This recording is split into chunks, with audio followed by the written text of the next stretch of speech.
अस्सलाम वालेकुम दोस्तों। पाकिस्तान का न्यूजीलैंड से कल सुपर 8 का एक अहम मैच है, लेकिन आज पाकिस्तान टीम का ट्रेनिंग सेशन था जो बारिश की वजह से कैंसिल हो गया। और हेड कोच माइक हेसन की प्रेस कॉन्फ्रेंस हुई। उन्होंने उस प्रेस कॉन्फ्रेंस में क्या कहा, बड़े ज़बरदस्त सवालात हुए और मुकम्मल इत्मीनान के साथ हेड कोच ने उन सवालात के जवाबात भी दिए।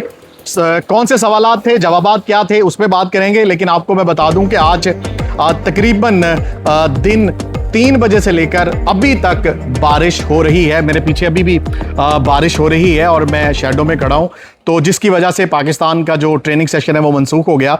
अब बात करते हैं हेड कोच की। तो हेड कोच ने बड़े पुरइत्माद लहजे में तमाम सवालात के जवाब दिए। सबसे पहले मैं आपको बता दूं कि उनकी एक वीडियो सलमान अली आगा और माइक हेसन की जो एक वीडियो बहुत ज़्यादा वायरल हुई और लोगों ने उससे ये तासर लिया कि शायद इनकी किसी बात पर बहस हुई है और कुछ गर्मी सर्दी इनके बीच में हुई है। उसी सवाल के जवाब में माइक हेसन ने कहा है कि भाई मैंने वो वीडियो देखी है, ऐसा कुछ नहीं था, मैं भी नॉर्मल था। हाँ, सलमान अली आगा आउट होकर आए थे तो उनको अपने आउट होने का गुस्सा था और वो गुस्से में बैठा हुआ था और वो अपने गुस्से का, अपनी जो फ्रस्ट्रेशन है वो निकाल रहा था। लेकिन मैं मोहम्मद नवाज की तरफ इशारा करके, सामने दूर मोहम्मद नवाज बैठे हुए थे, तो मैं उनको कह रहा था कि वो पैड पहन लें अगले नंबर पर बैटिंग पर जाने के लिए। तो ये उन्होंने वहाँ पे कहा कि ऐसी कोई सिचुएशन नहीं थी जो तासर लोग ले रहे हैं।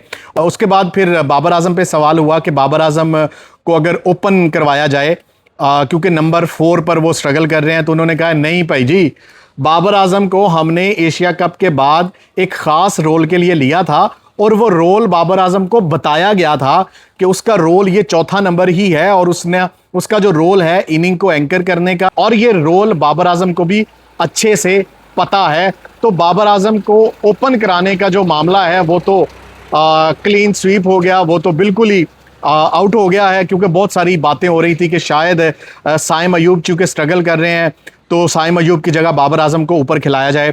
उनसे मैंने भी सवाल किया कि क्या पाकिस्तान का जो टॉप ऑर्डर है उस की जो करंट परफॉर्मेंसेज हैं उससे आप मुतमिन हैं। तो उन्होंने कहा कि बिल्कुल मैं मुतमिन हूँ, गो कि यहाँ की कंडीशंस ऐसी हैं जिस स्ट्राइक रेट से हमारे टॉप ऑर्डर को स्कोर करने चाहिए उस स्ट्राइक रेट पर स्कोर तो नहीं कर रहा, लेकिन मैं मुतमिन हूँ क्योंकि यहाँ एसएससी हो या प्रेमादासा हो, यहाँ की कंडीशंस ऐसी हैं, मैं अपने टॉप ऑर्डर से 100% सेटिस्फाइड हूँ। इट्स मीन के साहबजादा फरहान और साइम अयूब ही ओपन करते रहेंगे।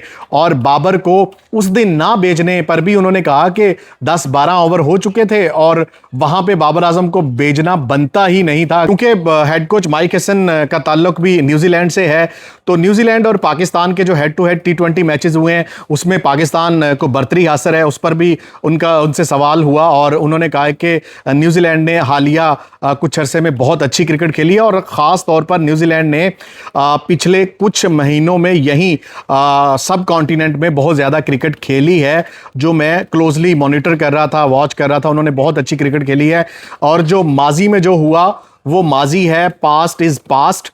अब हमें आगे देखना है। हमने भी अच्छी क्रिकेट खेली है।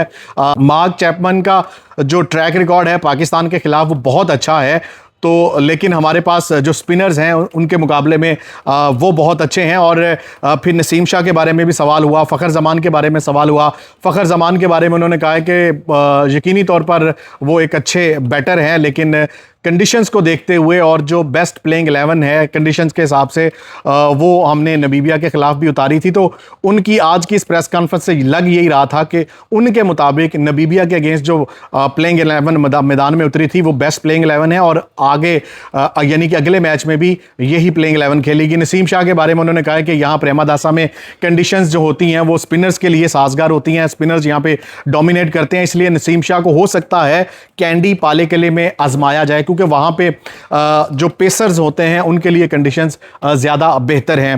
फिर उन्होंने उस्मान तारिक की भी तारीफ़ की और उन्होंने कहा कि उस्मान तारिक चाहे अटैक करना हो या डिफेंसिव बॉलिंग करनी हो, उस्मान तारिक इन दोनों रोल्स के लिए परफेक्ट हैं। इट्स मीन कि उस्मान तारिक भी कल प्लेइंग 11 में होंगे। इब्रार अहमद के बारे में भी सवाल हुआ, तो शायद इब्रार अहमद को भी कल ना खिलाया जाए। उस्मान तारिक और साथ मोहम्मद नवाज़, शादाब, साइम और हो सकता है सलमान अली आगा खुद भी यहाँ, क्योंकि उन्होंने इंडिया के खिलाफ भी इसी प्रेमादासा इंटरनेशनल क्रिकेट स्टेडियम में बॉलिंग करवाई थी, तो हो सकता है वो भी बॉलिंग करवाएं। खैर, ये थी हेड कोच माइक हेसन की प्रेस कॉन्फ्रेंस। बहुत ज़्यादा कॉन्फिडेंट दिखाई दे रहे थे और उन्होंने सारे सवालात के जवाब बड़े पुरइत्माद लहजे में दिए और उनका ये मानना है कि पाकिस्तान कल न्यूजीलैंड के अगेंस्ट डोमिनेट करेगा, अच्छी क्रिकेट खेलेगा और पाकिस्तान जीतेगा भी। तो देखते हैं कल मौसम कैसा होता है, क्योंकि अभी तक यहाँ पे बारिश हो रही है और कल भी दिन 4 बजे से लेकर रात 8 बजे तक रेन चांसेस 80-90% मौजूद हैं और लग यही रहा है कि कल टॉस भी डिले होगा और मैच भी डिले होगा।